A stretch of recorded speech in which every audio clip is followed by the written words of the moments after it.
शिक्षा सेवा चयन आयोग से यूपी में बहुत सारी शिक्षकों की भर्तियां प्रस्तावित हैं, जिसके क्रम में 20,000 से ज़्यादा पद यूपी टीजीटी और पीजीटी के, है ना, अशासकीय सहायता प्राप्त माध्यमिक विद्यालयों में, महाविद्यालयों में असिस्टेंट प्रोफेसर की भर्ती हो गई, प्रधानाध्यापक, प्रधानाचार्य, नगरीय क्षेत्र में प्राइमरी टीचर, इस प्रकार की बहुत सारी भर्तियां प्रस्तावित हैं, जिसका नोटिफिकेशन आने से रहा। समाचार पत्रों में, मीटिंग्स में अलग अलग चीज़ें देखने को मिलती रहती हैं, सुनने को मिलती रहती हैं, लेकिन ज़मीनी स्तर पर अभी भी ये भर्ती नहीं आई हुई है। इसी क्रम में तरह तरह के बदलाव यहाँ पे जरूर आपको देखने को मिल रहे हैं, जिससे यूपी के लाखों कैंडिडेट जरूर प्रभावित हो रहे हैं।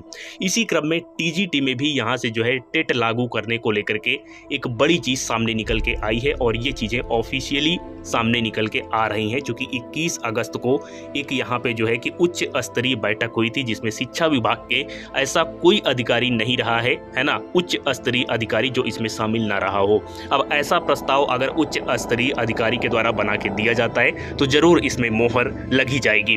देखो, मैं यहाँ पे बात कर रहा हूँ कि टीजीटी में टेट लागू करने को लेकर के अब इससे कैंडिडेट प्रभावित क्यों होंगे। मैं पहली चीज तो आपको ये बता दूं, देखो आपको पता है यूपी टेट का अभी हाल ही में नोटिफिकेशन आया हुआ था, और जिसके पास बीएड है सभी ने इसमें आवेदन किया हुआ है, ठीक है।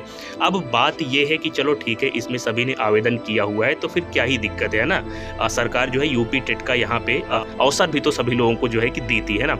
अब बात ये नहीं है, देखो बात एक ये भी है यहाँ से कि जो है आपको पता है कि जो अभी जो है एलटी ग्रेड का मामला जो माननीय जो है उच्च न्यायालय में जो गया था, इसका भी देखो विषय यही था। देखो जो एलटी ग्रेड का नोटिफिकेशन आता है ये 6 से लेकर के 10 तक होगा, या फिर 9 से लेकर के 10 तक होगा, या फिर 6 से लेकर के 8 तक होगा, ऐसा कहीं पे मेंशन नहीं हुआ करता था, है ना।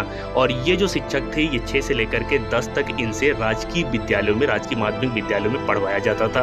अब 6 से 10 तक जब ये पढ़ा रहे हैं तो 6 से 8 तक के लिए तो टेट चाहिए होता है ना। ये बात कौन बोलता है? ये बात बोलती है जो है एनसीटी की गाइडलाइन, ठीक है। अब इसी गाइडलाइन का उल्लंघन हो रहा था, इसलिए कैंडिडेट हाई कोर्ट गए और उनकी जीत हुई। अंत में लोक सेवा आयोग को नोटिफिकेशन में संशोधन करके और लास्ट में यहाँ पे ये बोला गया कि चलो ठीक है, जो एलटी ग्रेड के टीचर हैं हम इनसे 9वीं 10वीं ही पढ़वाएंगे। अब एक बड़ा यहाँ से पेंच सरकार के लिए ये भी बन गया कि अब अगर ये 9वीं 10वीं पढ़ाएंगे तो 6 से 8 कौन पढ़ाएगा, चूंकि राजकीय माध्यमिक विद्यालय में 6 से 8 तक की कोई भर्ती नहीं होती है ना। आज तक कोई भर्ती हुई ही नहीं है राजकीय माध्यमिक विद्यालय में 6 से 8 के लिए, ठीक है। तो इसलिए यहाँ से डबल फायदा एलटी ग्रेड से उठाया जा रहा था, है ना। जो यहाँ पे जो शिक्षक थे 9वीं 10वीं बोल करके पूरा यहाँ पे जो है कि पढ़ा रहे थे। और देखो, शिक्षा सेवा चयन आयोग इन्हीं सभी मामले से बचने के लिए टीजीटी में पहले से ही जो है कि टेट का प्रस्ताव जो है कि रेडी किया है ना। अब इसका फायदा इन्हें क्या होगा, है ना, फायदा ये होगा कि अब अगर ये 6 से लेकर के 10 तक भी टीजीटी शिक्षकों से जो है कि पढ़वा रहे हैं, तो इसमें एनसीटी की गाइडलाइन का जो यूपी टेट वाला या सीटेट वाली जो गाइडलाइन है, शिक्षक पात्रता परीक्षा वाली जो गाइडलाइन है 6 से 8 तक की, इसका उल्लंघन भी नहीं होगा और इनका डबल काम हो जाएगा।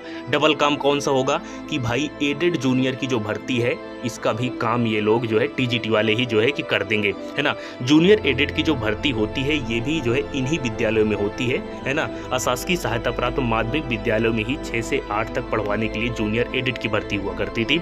अब ये भर्ती भी इन्हें नहीं करवानी पड़ेगी, ये भी एक डबल गेम इनका यहाँ से हल हो जाएगा, है ना। टीजीटी के जो शिक्षक होंगे 6 से 8 तक भी पढ़ाएंगे, टेट भी इनके पास होगा, एनसीटी की गाइडलाइन का भी उल्लंघन नहीं होगा, हाईकोर्ट का चक्कर भी खत्म और एक भर्ती का यहाँ से रास्ता भी खत्म, ठीक है। अब इसका नुकसान छात्रों का ये होगा कि जूनियर एडेड की भर्ती जो है अब देखने को मिलेगी ही नहीं, है ना। फायदा इनका हो जाएगा सरकार का यही, और यहाँ से शिक्षा आयोग का भी 2 भर्तियां करवानी नहीं पड़ेंगी, और यही सब जो है ये चक्कर है कि इसमें इस प्रकार की चीज़ें देखने को मिल रही हैं। बाकी हो सकता है कि मेरी समझ से ये चीज़ें हैं, आपकी समझ मेरे से ज़्यादा सही हो, है ना, और मेरी समझ 100% सही हो, मैं ये नहीं मानता हूँ। इस पर आपकी क्या राय है, अपनी समझ जरूर बताइएगा, ठीक है। Thank you.